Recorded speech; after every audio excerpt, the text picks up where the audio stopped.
გამარჯობა მეგობრებო, დღეს ვაკეთებთ აი ასეთ გადამყვანს, რომელიც განკუთვნილი არის Mitsubishi-ის ძრავის და BMW-ს გადაცემათა კოლოფის ერთმანეთზე გადასაყვანად. აქ როგორც ხედავთ, დასკანირებული არის გადაცემათა კოლოფი და ძრავი. ამ დასკანირებული 3D მოდელებით უკვე აიგო რეალური საინჟინრო CAD ნახაზი და ახლა უკვე დავიწყებთ ამ CAD ნახაზის გამოჩარხვას. და გაჩვენებთ თუ როგორ ხდება ფაილის გამზადება, ეგრეთ წოდებული G-კოდის გამზადება დანადგარისთვის და უშუალოდ აი ამ დეტალის დამზადება შემდგომ. კოორდინატები აღებული არის X, Y, Z კოორდინატი. ფრეზი უკვე ჩაყენებული არის, პროგრამაც მზად არის. უბრალოდ უნდა გადავიყვანოთ ავტოზე, program, files, load, ჩავტვირთოთ და დავაჭიროთ წონე relax. Გავუშვათ და ნახოთ რა სიზა. Ვისაც აუცილებლად გადადით დეტექტზე, რომ ნახოთ რა მანძილი აქვს. რა კოორდინატებზე არის აბსოლუტური, ასე ვთქვათ, რიცხვები და ამავდროულად რა მანძილი აქვს გასავლელი. ახლა უყურებ რომ -10 აქვს გასავლელი, აქ წერა -110 უბრალოდ 110 მმ და იქაც დაახლოებით 110 მმ-ია. სიჩქარეებს, ასე ვთქვათ, რაპიდებს უწევ დაბლა, წვის სიჩქარესაც დაბლა უწევ, რომ ნელა ჩავიყვანოთ მასალაში. ახლა უყურებ რომ 6 მმ-ია დარჩენილი, იქაც გავს რომ 6 არის.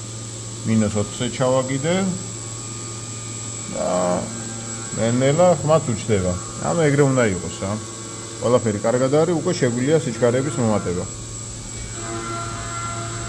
აქაც უკვე იწყებს ჭრას. აი ასე.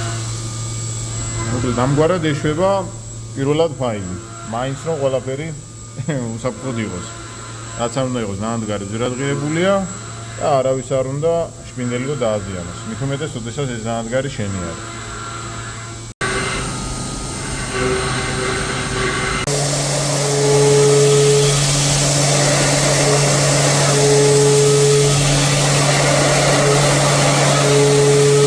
მოკლედ, დღეს უკვე მოვჩი. ამის 2 საათი არის უკვე მეგონი.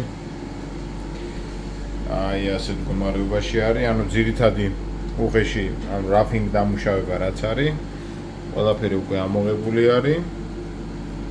და იდეაში დარჩა ნახრეტების გაკეთება, ირგვლივ, შიგა ნაწილის სალკე ამოღება და გარე ნაწილის სალკე ამოღება. წესი დაახლოებით 1-2 საათის საქმეა. ნახოთ აბა როგორი გამოვა. მოკლედ, ძირითადი ნახრეტების დადება დავამთავრეთ უკვე, ანუ რაფინგის ოპერაციები რაც იყო. აი ეს რაფინგის ოპერაციები უკვე ამოვიღეთ. სიბრტყეებიც მოვასუფთავეთ, ნახრეტებიც გაკეთებული არის. ახლა ერთი რაც დაგვრჩა, უკვე უნდა ამოვიღოთ ნაწილებად, ცალ-ცალკე. ამისთვის უკვე პროფილური დამუშავება გვაქვს გამზადებული, რომ ეს პირველი დეტალი ჩავარდეს, შემდგომ შიგა მხრიდან დავამუშავებთ ამ გარე დეტალს და შემდგომ გარედან ამოვჭრით. აი ეს არის და ეს მეტი არაფერი არ არის მედიაში დარჩენილი. მოკლედ პირველი დეტალის ამოჭრას მორჩა. ამოვიღეთ ახლა. ეს არ გაიკვირდეთ. ეს არ გაიკვირდეთ. ესენი მოსაშორებელი არის ხელით. ესეთი გამოვიდა. ახლა უკვე შიგა დამუშავებას გავაკეთებ ამ დეტალისას, გარე დამუშავებას და მეორე დეტალის გამოიყურება ამოჭრამდე. ანუ ყველა ნახრეტი გაკეთებული არის. ახლა ამ დეტალს ამოვიღებთ, პროფილური ამოჭრით. ფაილი უკვე ჩატვირთული იქნება წესით. load, ჩავტვირთოთ და გავუშვათ.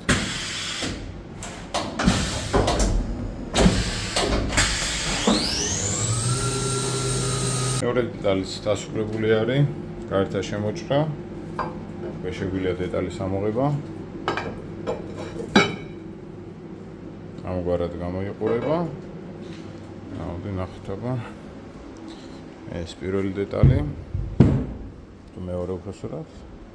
ესაც პირველი დეტალი. გადამყვანები, ანუ Mitsubishi-ის ძრავიდან BMW-ს გადაცემათა კოლოფზე უკვე მზად არის. თუ დაგჭირდებათ მსგავსი ან სხვა კონფიგურაციის დამზადება, შეგიძლიათ მოვწეროთ ან დამირეკოთ. ახლა არის რეზბები მოსაჭრელი, აი ესეთ ხელსაწყოთი მოვჭრით რეზბებს.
და ის ზეთი გამომეყენებინა VD40.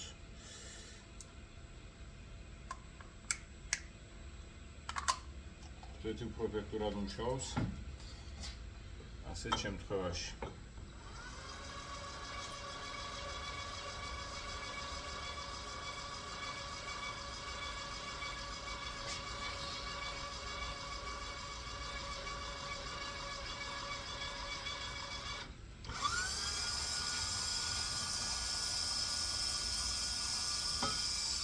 ეს ასე ყველა ნახრეთში რეზბა მოჭრილი არის.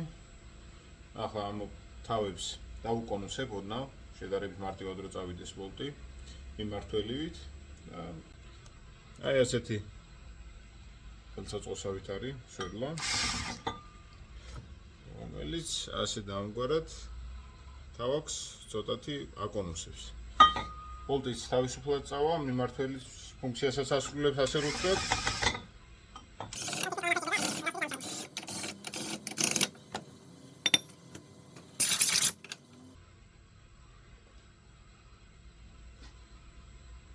მსგავსად გამოიყურება დასრულებული G-კოდი.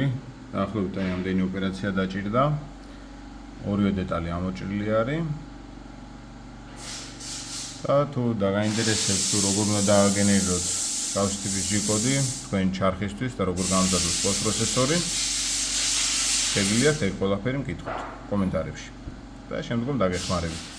თუ ფიქრობთ რომ მსგავსი ტიპის ტუტორიალები, მსგავსი ტიპის არა, უფრო სიღრმისეული ტუტორიალები, მაგალითად როგორ დააგენერიროთ G-კოდი, როგორ მართოთ ნაადგარი, თუ გაინტერესებთ, დამიწერეთ კომენტარებში და თუ შესაბამისი ინტერესი გამოიხატება, მაგ შემთხვევაში YouTube არხზე დავდებ ცოტა უფრო ხანგრძლივ ვიდეოებსაც.